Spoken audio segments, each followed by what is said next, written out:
Assalamu alaikum wa rahmatullahi wa barakatuh. Peace be upon you all. I start in the name of Allah, the most merciful and the all merciful.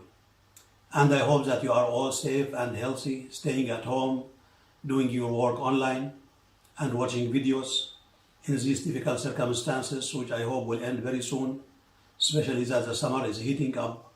And inshallah, very soon we will be able to resume our normal life and normal duties. So I've been asked by some of my friends and online followers of my websites and Facebook and Twitter pages to demonstrate for them the single monad model of the cosmos and duality of time theory.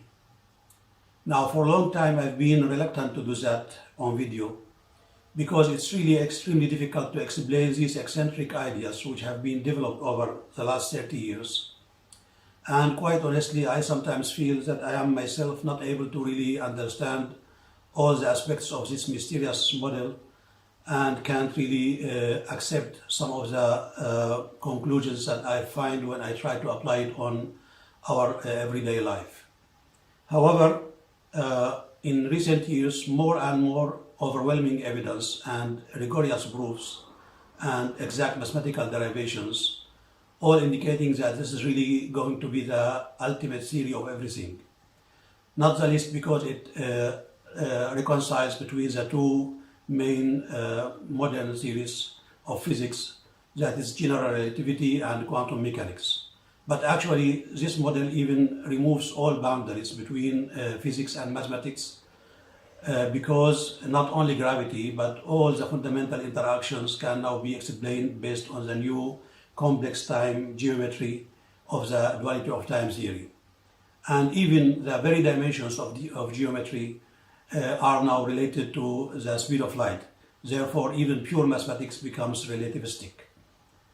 So this model is based on the writings of the greatest master Muhyiddin ibn al-Arabi, a great Sufi figure of the Middle Ages, who left for us more than 300 books.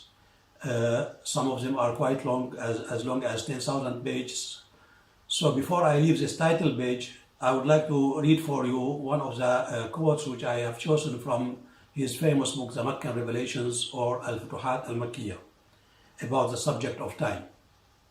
So he says, the science of time is a noble science from which you know the secret of eternity. Only the elites of sages may ever come to know this secret. It is called the first age or the age of ages from which time is emerging. So perhaps those of you who are familiar with modern physics and the philosophy of science, and especially the philosophy of space-time, maybe you know that all the indications are coming to the conclusion that time must be an emergent property.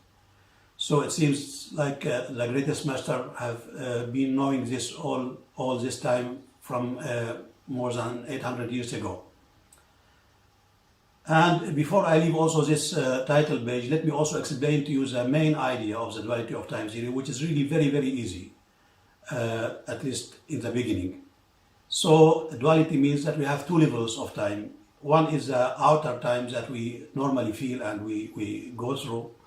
And then at every instance of this outer time, the whole cosmos is being recreated sequentially, or in a chronological order, in what we call the inner level, or actually we have 6 inner levels of time. And therefore we have real time, which is the inner time, and the outer time becomes genuinely imaginary. And therefore we have now complex time, Ti plus Tr, which is hyperbolically complex. So in the end, we don't have actually like the old series, space and time. We have time or complex time. So the space itself is being recreated internally. So let me start by giving you a brief outline of this presentation, which I think is going to be a little bit long because I have to do a lot of introductions to really introduce a single monad model and the duality of time theory. But the main part of this presentation will be the derivation of the principles of relativity, including special, general, and also quantum, because with this new complex time frame, the background, the space geometry becomes granular and discrete, therefore gravity itself becomes quantized.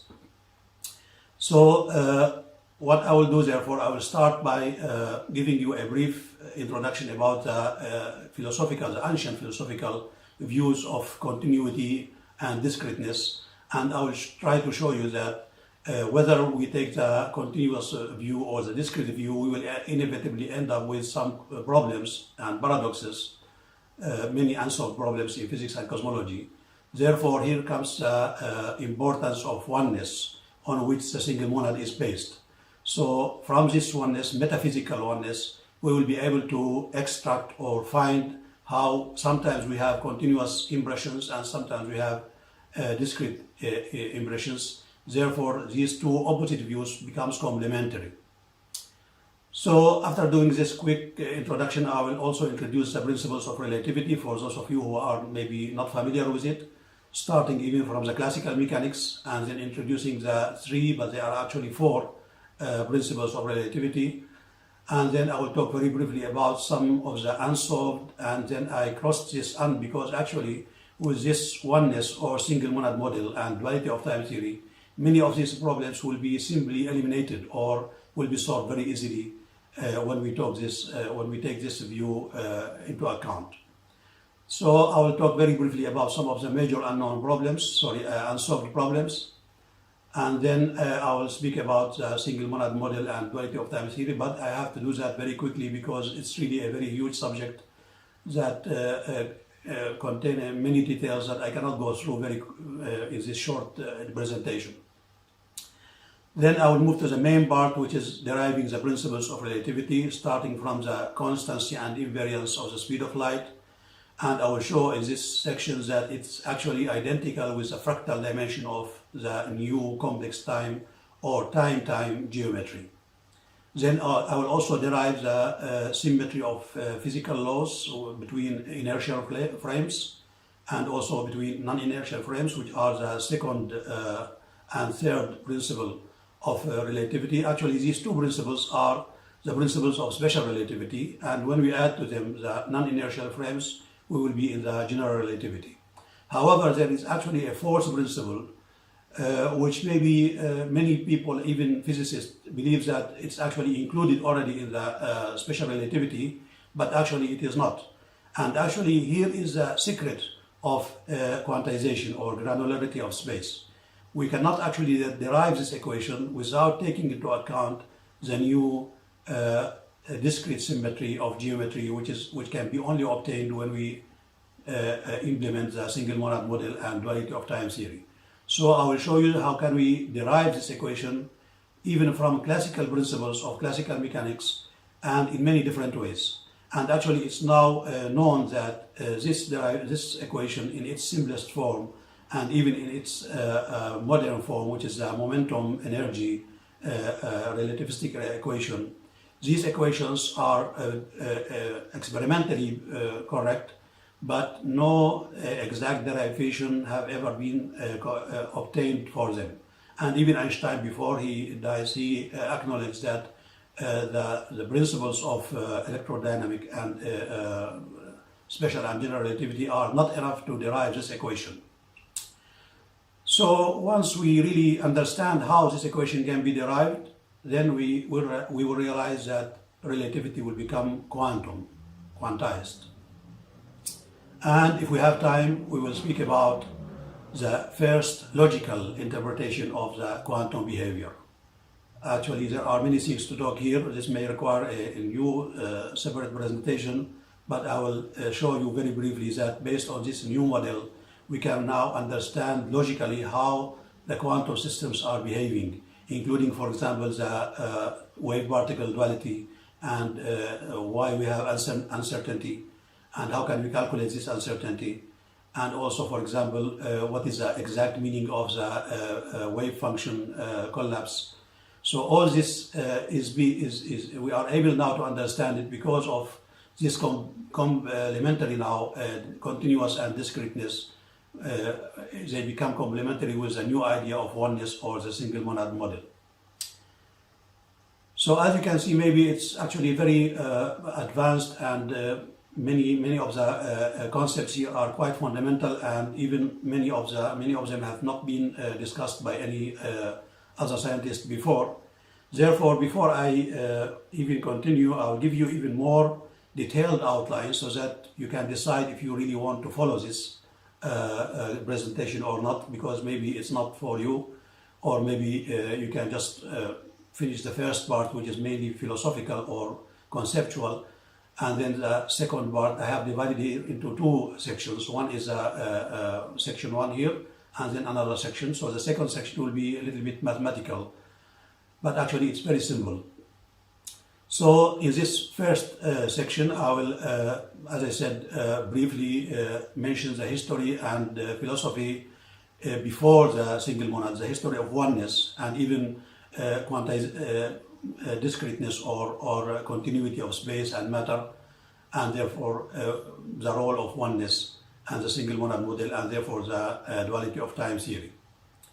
All this based on the greatest master Muhyiddin ibn Arabi. Therefore, I have actually to introduce this Sufi for you after I do a quick review of the various theories of substance and atomic theories of matter. So I will do that, and then I will introduce the greatest master Muhyiddin ibn Arabi. Then I will mention his first principle, which is called the principle of love, as the primary principle of matter or motion. So this is the main principle behind the creation of the world and behind the motion in the world. This principle actually is even more deep and profound than the most basic principle in physics, which is known as the least action or the Lagrangian. This principle actually explains why we have least action. Therefore, this is actually a very deep principle. Then I will talk about his view of time and cosmology, starting from metaphysics to physics, and how creation began, and how time emerged, and of course also how space emerged. Now, one of the important things that Ibn Arabi always stress is that the whole world is based on 4 principles, actually 5. 4 plus the quintessence, so we have 5. So we have, he calls them the 5 divine, the 5 divine presences, or the divine quadratic rule in addition to the 5th essence. So we have actually 4 or 5. And from this rule we have the 4 elements in nature, which are the known classical elements, earth, fire, water, and air. However, with a new understanding of them, which is actually very modern, because I will show you that these principles or these 4 elements are nothing but the 4 extreme states of matter, which are quantum fields. So it's actually a very modern idea, not the same view of the ancient 4 elements like normal earth or normal water. So based on these 4 or 5 principles, we will have 5 also or 4 levels of symmetry: normal, super, hyper, and ultimate, in addition to the original oneness. So you can say 4 or 5. From here, therefore, we can conclude, or we can understand the single monad model of the cosmos. I will explain this all in details, inshallah. Now, one of the main principles of the single monad model is the recreation principle. As I showed you on the first slide, the whole world is being recreated or created, you can say, in 6 inner levels of time, and then displayed on the outer level. And therefore, we don't have continuity. We have discreteness, but at some levels we have continuous space. So these 6 levels are actually the 6 days. So this is creation in 6 days or in a week, because 6 days as space, which are the same 6 directions of space, which are the 3 dimensions, and time. So for the first time in history now, you can see that the week is not conventional anymore. The week actually is the primary unit of space-time, because every point of space is being recreated at every instance of time in internal 6 movements or motions, primary steps, and then another step to show this whole 3 dimensions. So we have 7. So the week, when we understand it correctly, will be the main primary unit of space-time together, or complex time, you can better say. Therefore, here I will tell you what is exactly the duality of time postulate. Already I spoke that for you in the first slide, but I will define it very clearly when I come to this point. And then I will show the complex time frame and the two arrows of time. Now, maybe you are familiar with the arrow of time. Now we have two because of the supersymmetry. Here we have actually supersymmetrical two words, hidden and manifest, or physical and psychical, and therefore we have two arrows of time. They always combine together and break this supersymmetry, and also we have even higher symmetries. I'll maybe mention them later. Now, when we understand all this correctly, I will show you that again we will have the same classical concept of ether. However, in a new modern understanding, even better than the ancient one, and actually it will not be necessary to explain why the speed of light is constant and invariant. So actually maybe you know that the ether have been considered invalid because the experiment of Michelson and Morley proved that there is no effect for ether drift, and therefore the speed of light is constant in all directions. However, until now there is no real proof, there is experimental proof, but I mean there is no real understanding why this speed of light is constant. Now, when we understand the real meaning of ether, we will know why the speed of light is constant and invariant in all directions, and also we will be able to solve the many problems associated with the cosmological constant, that is a constant that Einstein proposed in his general theory of relativity. So here, with this new concept of ether, we will be able to reconcile between the quantum view, the quantum field theory view, and then the general relativity view of the vacuum energy. Again, I will speak about supersymmetry and the origin of mass. Now, maybe you all know that the Higgs mechanism was necessary to explain why some particles have mass, although the Higgs mechanism does not explain why the Higgs itself have mass. Here I will show you how mass is originated or is obtained from simple points of space, even starting from classical principles. We don't need all the complicated mathematical new mathematics like sets theory or other modern theories. It's actually very classical principles we are based on.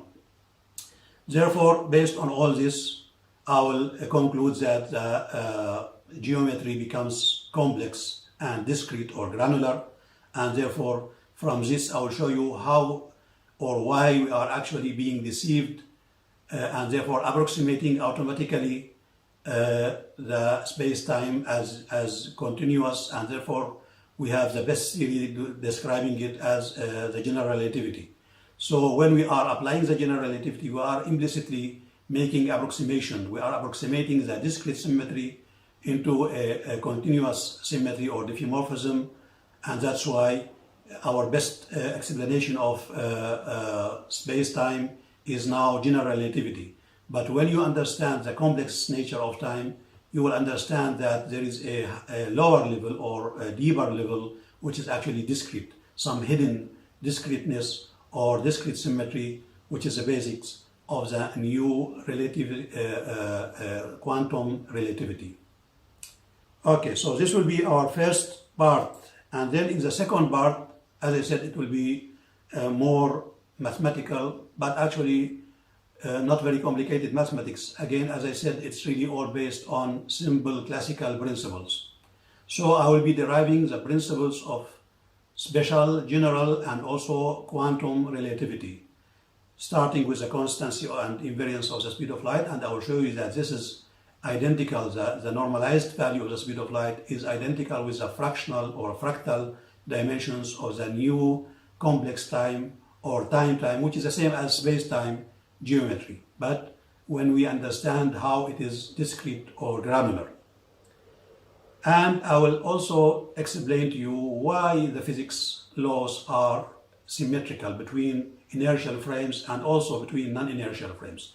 Now, this principle of the symmetry of the physical laws is now one of the principles of the special and general relativity when we take it as inertial for special and non-inertial for general. However, there is no real understanding and actually no one even questions why the laws of physics are symmetrical, are the same in all points of space. So with this new discrete symmetry, we will understand why we have such a symmetry of physical laws. But also I will do that with exact mathematical derivations of the proper time, the Lorentz factor, and also of the equivalence principle between gravitational and inertial forces or masses. Now, again, I will also show you at least 4 or 5 different methods of how to derive the famous equation of the mass energy equivalence E equal mc square in its simplest form or in its modern momentum energy relativistic relation. So I'll show you how to derive this starting from classical principles, exact derivations without any approximation or induction based on classical principles in many ways. And therefore from here we will understand the origin of supersymmetry and also the creation of mass. And then we will move to showing that with this new symmetry or discrete symmetry, the momentum becomes complex and also the energy. So far we consider, in physics, we consider energy to be a scalar or just a value without direction. And that's because we have only one direction of time. Now, because we have more than one direction of time, we have now vector energy or complex energy that can be multidimensional. So we can have negative, positive, and even intersecting energies. And this is really a big difference from the classical or the now modern theories of physics. As I said, if we have enough time and energy left, I'll inshallah talk about the first logical interpretation of quantum mechanics with many details here, but I don't know how much I can go because this is a big subject that require maybe 1 or 2 other presentations than that. So let's start with the first part,